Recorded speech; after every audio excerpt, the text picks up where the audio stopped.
Sœurs et frères dans le Christ, paix, joie, grâce, amour à chacun, chacune de vous, au nom de notre Seigneur Jésus-Christ. En ce jour 1er novembre où nous célébrons la Toussaint, la fête de tous les saints. C'est le mois aussi, disons comme ça, dédié généralement aux morts. Demain déjà nous célébrons aussi la fête, la commémoration de tous nos défunts, de tous nos frères et sœurs défunts. Mais aujourd'hui, entre-temps, nous célébrons la messe, nous fêtons de tous les saints. Quand je lis le livre de l'Apocalypse, la lecture qui est proposée aujourd'hui, d'habitude, quand je lis cette lecture, et que j'entends cette expression, quand j'entends les gens parler de cette multitude de personnes vêtues de blanc qui sont auprès de Dieu, je ne sais pas si vous êtes un jour imaginé, vous êtes un jour venu d'imaginer que parmi ces personnes, il y a vos ancêtres et vos aïeux. Ce n'est pas automatique. Même pour moi, ce n'est pas automatique parce que j'imaginais des personnes de peau claire. Il y avait qu'elle qui pouvait être là. Et c'est une forme de formatation mentale qu'on nous a faite et qui nous est arrivée. Mais parmi ces personnes, frères et sœurs, il y a vos aïeux, il y a nos aïeux. Il y a les personnes de nos familles qui ont vécu une bonne vie, qui ont été un exemple, ceux que nous appelons ancêtres. Ils sont membres de cette multitude de personnes que j'envoie auprès du Seigneur. Donc aujourd'hui, célébrer la messe de la fête des saints, pour moi, c'est d'abord célébrer tous ces hommes et ces femmes, enfants, membres de ma généalogie, appartenant à ma famille, qui ont vécu une vie exemplaire, qui ont pris soin les uns des autres, qui ont aimé leurs prochains, qui ont été des artisans de paix, comme dira l'évangile. Parce qu'en fait, l'évangile nous donne la clé pour être saint. C'est aussi simple que les béatitudes qui sont proposées dans l'évangile d'aujourd'hui. Tous ces hommes et ces femmes qui ont essuyé les larmes des autres toute leur vie, qui ont passé le temps à être des personnes réconciliatrices, à se battre pour la justice dans nos familles, c'est d'abord ceux-là que je célèbre aujourd'hui.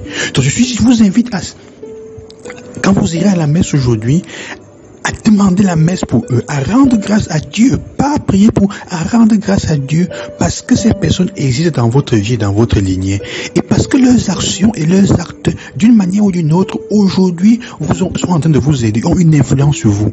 Comme les personnes qui font le mal dans nos familles, sur notre lignée, ont une influence négative sur nous, les personnes qui font le bien aussi ont une influence encore plus bonne sur notre lignée. Donc, ça nous invite aussi, quand nous donnons les noms aux enfants, aux personnes, il faut faire attention. Ce serait intéressant si on pouvait faire cela, de creuser pour connaître la vie. Quelle est la vie de ceux à qui on veut donner les noms, dont on veut donner les noms à nos enfants. Donc, frères et sœurs, c'était pour ça, aujourd'hui, nous célébrons d'abord ces hommes et ces femmes vaillants qui ont marqué leur passage dans notre terre, et dont le sang circule dans nos veines, et donc que nous voulons imiter. Même s'ils n'ont pas connu Jésus fait directement, ils auront vécu les béatitudes. Et tous ceux qui ont vécu ces béatitudes, comme dit Jésus, appartenant à d'autres, à un autre troupeau, sont fils et filles de Dieu. Ils l'ont rencontré, ils ont connu le bien, donc ils sont fils et filles de Dieu, ils sont auprès de lui. Alors aujourd'hui, l'évangile maintenant nous donne quelle est l'orientation, quelle est la route. Chaque béatitude est comme qu'on peut dire, est un tremplin, est un escabeau, tremplin de lancement, qui en réalité, qui est une réalité vraiment crue et nue que nous sommes en train de vivre. Chaque béatitude, la béatitude des pleurs, si on peut dire comme ça, et d'une certaine manière, ce qui est là un peu.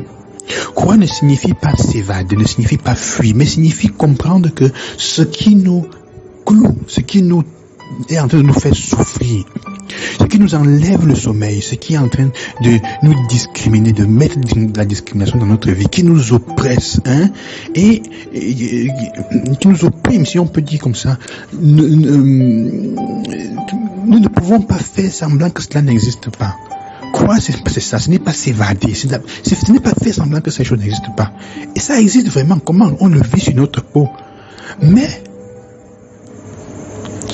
on ne le vit pas comme quelque chose qui nous condamne et ça suffit. Mais comme quelque chose duquel partir. Les souffrances qui nous clouent sont les choses desquelles nous devons partir. Nous devons partir de là pour nous lancer.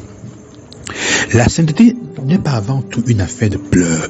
Ce n'est pas une affaire de souffrance avant tout. Ce n'est pas une affaire d'accepter, de se laisser maltraiter. La sainteté est avant tout une direction. C'est avoir une direction malgré le fait qu'on soit dans les pleurs.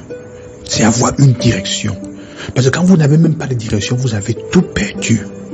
C'est comprendre qu'il ne faut pas nier la douleur ou la souffrance. Et encore moins faire des compromis avec elle. Mais c'est accepter ces souffrances, ces douleurs pour les traverser. Ça, c'est la sainteté. Nos aïeux, toutes ces personnes qui ont vécu une vie de souffrance, qui l'ont accepté pour la traverser. La sainteté, les saints avec nous acceptent leur vie parce qu'ils veulent la traverser, pas parce qu'ils veulent la subir. Les autres vont tenter ou de s'évader de 1000 façons possibles ou d'accumuler une colère, une rage au point qui va durer jusqu'à la fin de leur jour. Et ces personnes qui affrontent la vie en accumulant la rage, en cherchant à s'évader, sont celles qui deviennent mauvaises et qui passent le temps à faire souffrir les autres parce qu'elles n'acceptent pas leur sort.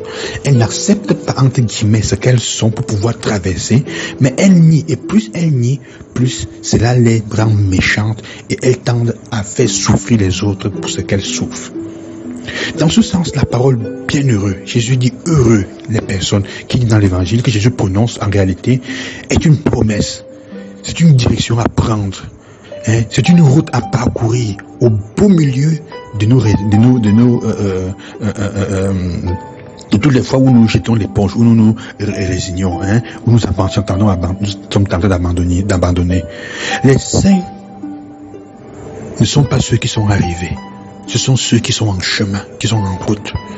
Et combien de nos aïeux, nos parents ont toujours vécu la persévérance, n'ont jamais abandonné, se sont toujours battus pour que nos familles sortent du gouffre des souffrances. La négation de la sainteté, c'est rester sur place. La négation de la sainteté, ceux qui restent sur place sont ceux qui ne veulent pas être saints. Mon frère et ma soeur, si tu avais décidé d'abandonner, c'est le temps de te lever. Parce que ça veut dire que tu avais décidé de renoncer à la sainteté, à la béatitude, à le bonheur, être heureux. Célébrer les saints, c'est célébrer le bonheur possible. C'est célébrer la route qui nous est montrée. La béatitude, c'est célébrer nos aïeux qui ont déjà battu, qui nous ont montré le chemin. C'est possible. Que Dieu vous bénisse et qui vous accompagne. C'est possible. À demain, je vous bénis au nom du Seigneur.